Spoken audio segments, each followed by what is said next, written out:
Hello, my name is Carmen Borca Carrillo. I am currently in the journalism branch of the Public Media Master's Program at Fordham University. And today I'll be talking a little bit about HUAC and the First Amendment.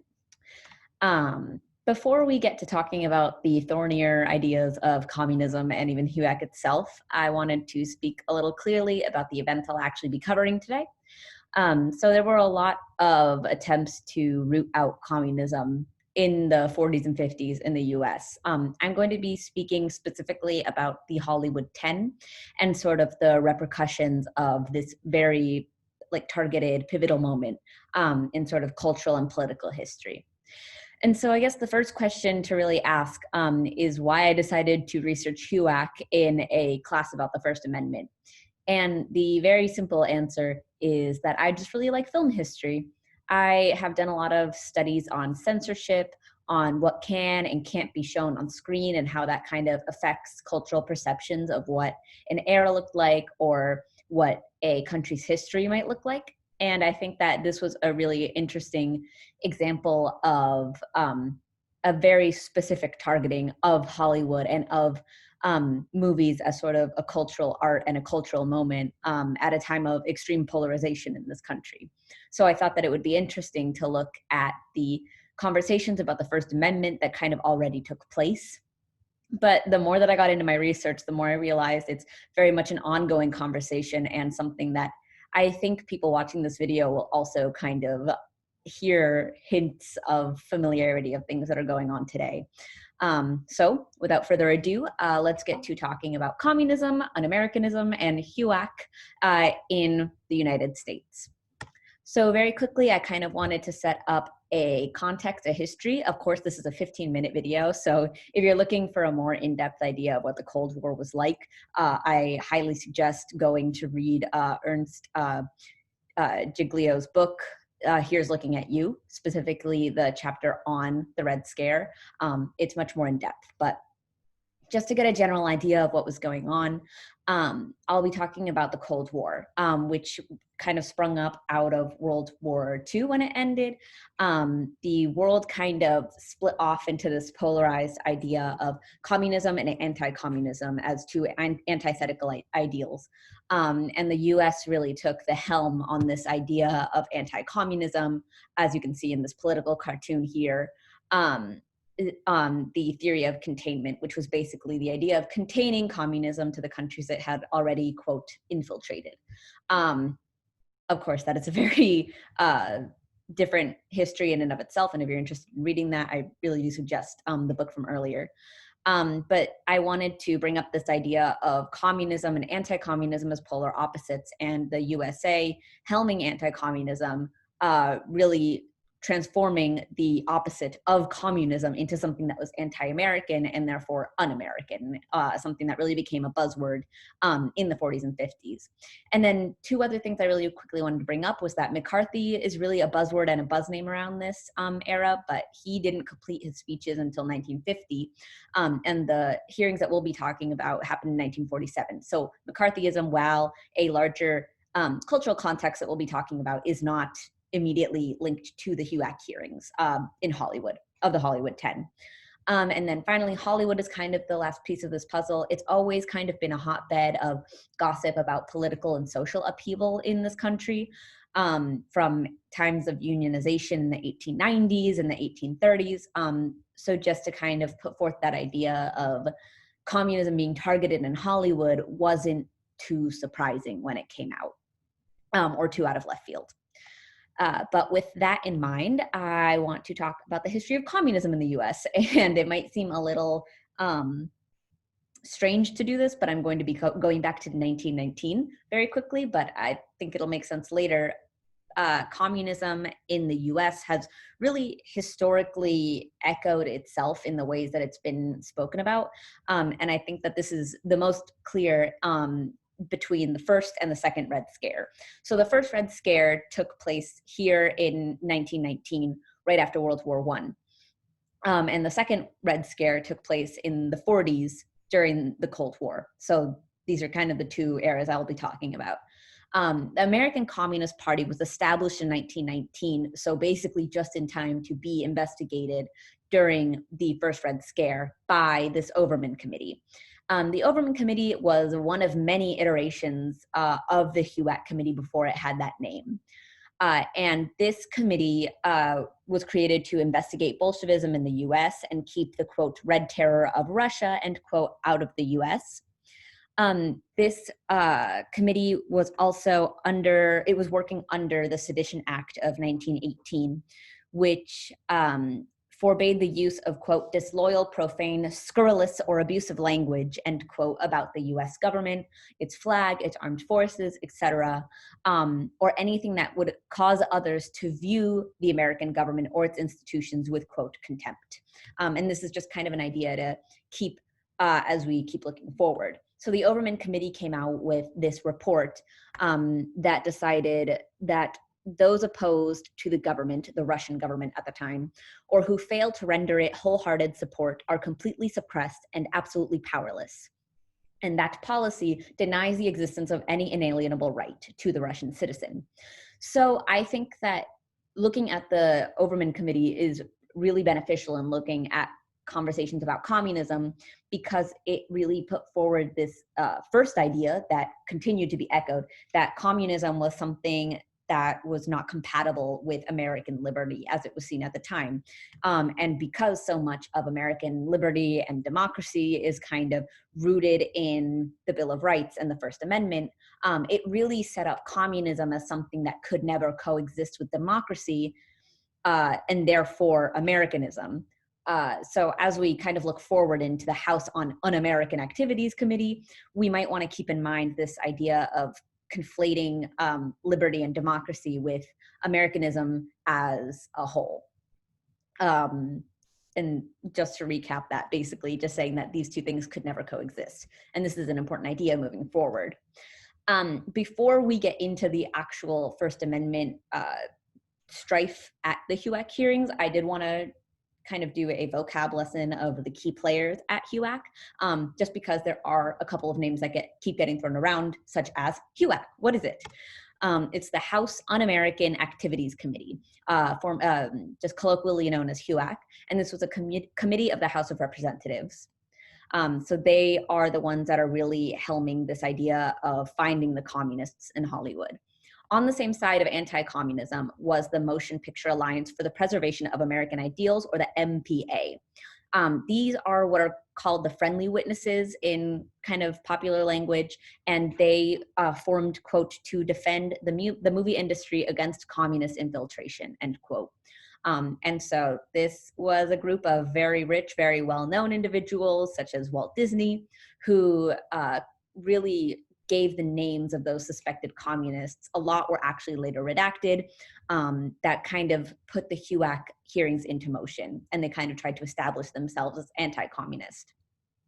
On the side of communism, we had the Hollywood 10. So these are known as the initial unfriendly witnesses as opposed to the friendly witnesses.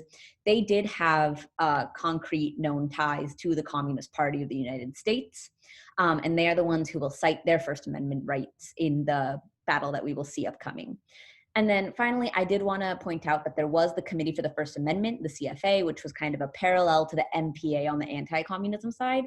This was a group of Hollywood liberals that lent support to the Hollywood 10. I will not be talking in great depth about them, but just to show that like there was more than just the Hollywood 10 on the side of communism and sort of like liberalism within Hollywood. And then a quick chronology, the HUAC hearings happened in 3 stages. We begin in the mid-1940s. HUAC met with its friendly witnesses, the MPA, and compiled a list of names mainly through rumors and gossip, such as this article that I've quoted here called Vote for Stalin, that basically put out names of suspected communists. These names of suspected communists were then whittled down to 19 names, and HUAC subpoenaed them throughout October of 1947. The 10 who did not initially respond to these subpoenas are the ones who are known as the Hollywood 10, and these are the people that we'll be focusing on going forward. Then finally, there was a third aspect to the HUAC hearings, which was throughout the early 1950s, HUAC had a second round of hearings. And while we won't be focusing on this, I did want to point out that after everything was done with the Hollywood 10, HUAC continued to pursue this kind of non-fruitful endeavor. So now we actually get to talking about the First Amendment, which really comes down to a conversation about un-Americanism and the Constitution and who it should and shouldn't protect. So I'm going to begin with the Hollywood 10's argument. They were subpoenaed for charges of suspected communism. And as the Hollywood 10 kind of filed into this judgment room, they said that their First Amendment rights were being infringed upon, specifically the right to freedom of speech and the right to peaceably assemble. Because the HUAC committee was really only calling them in under the suspicion of their being linked to the Communist Party, they were saying that the charge itself was unjust. Because the charge was only about their affiliation with communism, they said that their right to freedom of speech, their right to a political opinion, and furthermore, their right to assemble as a political unit was being infringed upon by then being used as a criminal charge through which to bring them into a courtroom.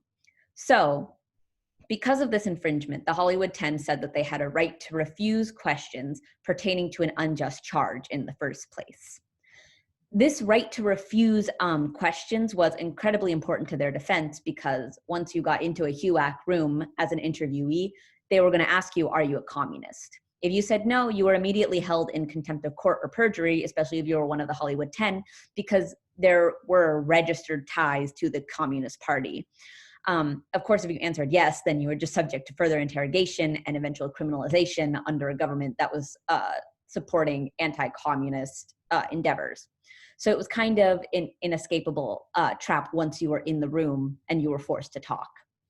So the argument in and of itself kind of flipped HUAC's own investigation on its head. The Hollywood 10 said that because HUAC's own investigation was illegal, it was oppressive and thus un-American in and of itself. And therefore, the Hollywood 10, who were asserting their own right to freedom of speech under the First Amendment, were American. So if that makes sense, kind of positing that the Un-American Activities Committee was in and of itself un-American, was kind of the way that that the Hollywood 10 themselves put them forth as champions of Americanness, despite being communists in an anti-communist country. And if anybody would like a flowchart of that, please feel free to ask and I will make it. So that sounds easy, but now we'll move over to the HUAC's argument, which kind of spun it back on the Hollywood 10.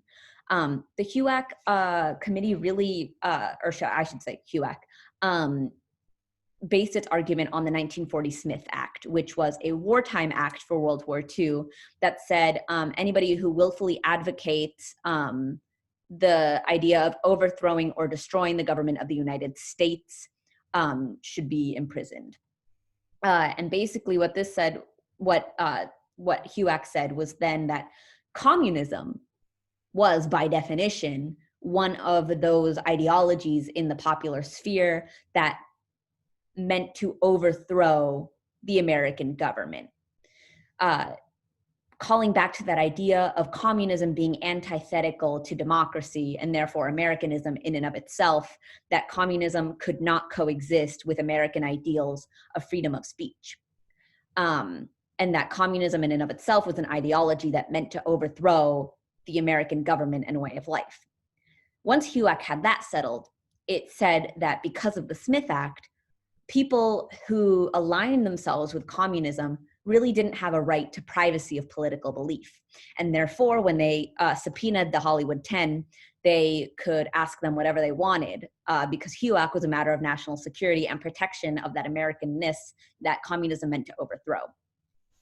Really, this became just a question of should those whose political ideologies advocated the overthrow of the government be protected by the rights in the Constitution and the Bill of Rights that communism supposedly meant to overthrow in the first place. And as you can see, what this really just leads into is kind of a circular logic of like, which of these is the American side? And therefore, the opposite side must be the un-American that should be investigated. So of course, that didn't really go anywhere. A lot of civil liberty unions themselves had already declared themselves anti-communist because of public popular opinion before. So they didn't really have a chance to step in. And a lot of emergency unions really could only turn to public opinion campaigns to help. They couldn't create a legal argument because both of them were in and of themselves kind of circular and didn't really have anywhere to go. So it really became a problem of, can we convince people that communists aren't planning to overthrow the government? And if so, maybe we can make a case for the Hollywood 10. It didn't turn out that way. The Hollywood 10 were all cited for contempt of court because their First Amendment rights kind of fell through. They ran out of appeals right when 2 liberal judges on the Supreme Court died, and they all went to jail. This is one of those things that I think just rings a little too familiar to things that are going on today. Of course, this isn't an exact echo of history, but kind of looking for memories. This isn't the first time that we've had a skewed justice because of things that have kind of happened out of control. And the imprisonment of the Hollywood 10 then just led to further questioning of HUAC interviewees who couldn't rely on the First Amendment anymore. And so here I've just created a quick chart so that you can kind of compare what happened in the first Red Scare to the second Red Scare. You still have these committees that are using wartime acts against anti-American ideals to justify the investigation of communism as something that can't exist at the same time as democracy, liberty, and therefore Americanism, therefore turning communists into the un-American and kind of grouping them all together under this larger umbrella. There was also Yates versus US was called into question, kind of asking, was communism a reactionary speech that posed a clear and present danger? Was communism really that intensely dangerous that it could not, that it could be not protected under the First Amendment? And then there was another really important court case that came out called Watkins versus US that I can go into more detail if anybody would like, but basically ruled that Congress didn't have the right to investigate the private lives of citizens on suspicion alone. And it came directly out of a HUAC hearing, not giving a defendant enough time to realize constitutionally what he was allowed to say and not say in court. So even HUAC itself really came under fire of questioning by the Supreme Court in the later years. So with all that being said, where do we go next? And I'll try to make this quick. But really, I'm interested in kind of the spirals of suppression of freedom of speech that came out of the Hollywood 10 hearings. We know what happened during that, but then kind of what happened after. After the Hollywood 10 went to jail, the Hollywood blacklist really became the next big issue. A lot of liberals, liberal high-profile people in Hollywood couldn't make work anymore because they were labeled as communists and people wouldn't go to see their movies if their name was on it. Dalton Trumbo is a very, very famous example of this, who wrote Roman Holiday under a pseudonym. So I'm interested in looking at these ideas of blacklisting as a form of censorship by the government in almost an inadvertent way. There was also a great spike in anti-Soviet and anti-communist film, which I think is kind of propaganda in and of its own right, and isn't propaganda also in some ways infringement on freedom of speech and freedom of expression for larger cultural happenings. If there was really a debate between whether communism or anti-communism should be the ruling idea within America, then shouldn't there have been movies on both of those ideas? Clearly there was suppression of communist thought in Hollywood at this time, to the point that people were blacklisted and put in jail for it. And so I'm kind of interested in looking at how that suppression mounted itself into a form of censorship for this era at large. And then finally, I am also really interested in looking at suppression of political opponents under the label of communism. There's a lot of studies that civil rights activists in the South were unfairly labeled as communists after not having professed to any kind of communism at the time, in order to make their attempts at integration efforts or voting rights something scarier to the public, and kind of suppressing them in that manner. So that's kind of where I'm headed next in what remains of the semester. Now that I've done the history part, where can we go from here? So I just wanted to say thank you for listening. I am a little bit over time, but hopefully it was an entertaining listen. And some of the things that might come in the future might spark some ideas or some conversation. Yeah, if you watch this, I guess I'd just like to ask you, do you see this happening in the world that we live in today? Did any of this kind of stand out to you as something that reminds you of things that are happening today? Sort of like labeling people as political opponents through things that maybe they're not totally part of, like the word communist gets thrown around a lot today. And yeah, now that I've laid the groundwork of the Hollywood 10, kind of looking at how the fallout of that was another form of suppression of freedom of speech in Hollywood, and therefore in America's cultural context at large. So thank you again. It was so fun to research this. I'm looking forward to more, and I'm so looking forward to seeing what everyone else has come up with this semester. Thank you.